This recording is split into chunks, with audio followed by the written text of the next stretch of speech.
So, fun fact, the Prada Cafe review I filmed 2 years ago actually became one of the lowest rated videos on my channel. This time, a friend invited me to this LV collaboration afternoon tea, and I decided to, what else, try to see if this vlog will reach my new low in viewership. Well, there's a saying, ever tried, ever failed, no matter, try again, fail better, right? And if you're interested in seeing that old video, you can click the link in the top right hand corner. That's it. The reason I'm filming today is because of Louis Vuitton's admirable effort in creating this avant-garde brand experience. They've taken over a Grade 1 listed building in the extravagant Berkeley Square and spent a fortune transforming it into the Louis Vuitton Hotel.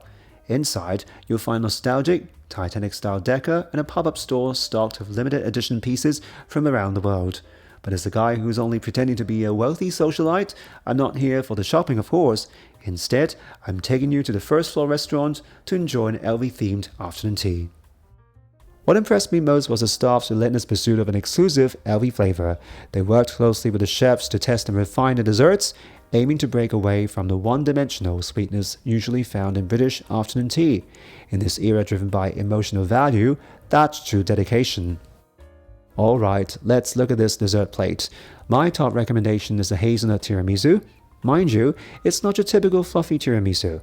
The hazelnut sweetness pairs seamlessly with the cake-like texture. It's the undisputed MVP of the plate. Beyond that, the lemon curd achieves a fine balance between the tangy citrus and the creaminess of the cake. The raspberry and the rhubarb cakes also successfully tackle that tricky berry flavor, which can sometimes taste like cough syrup.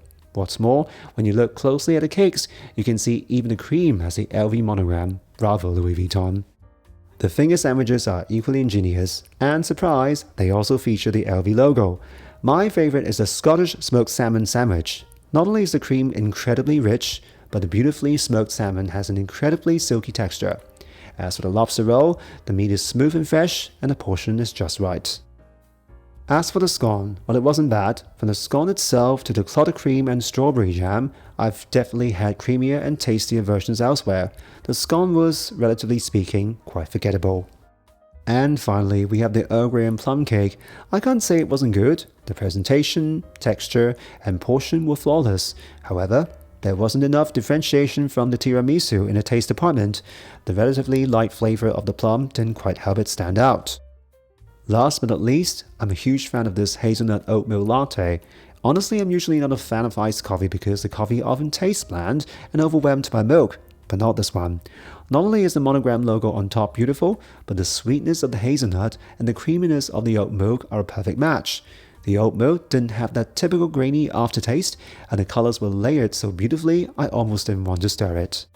From the service and food quality to the environment and brand experience, this afternoon tea totally lived up to the brand's reputation. As for the price, well, I'm not actually sure, as this was my friend's treat, but I did some digging online and it's about £95 a person. That said, if you're interested in booking right now, it might be difficult. I was told they are fully booked for the month, and the pop-up ends in June. You can try your luck online, though if you're a VIP like my friend, it might be a different story. But if you can't get a table, don't blame me.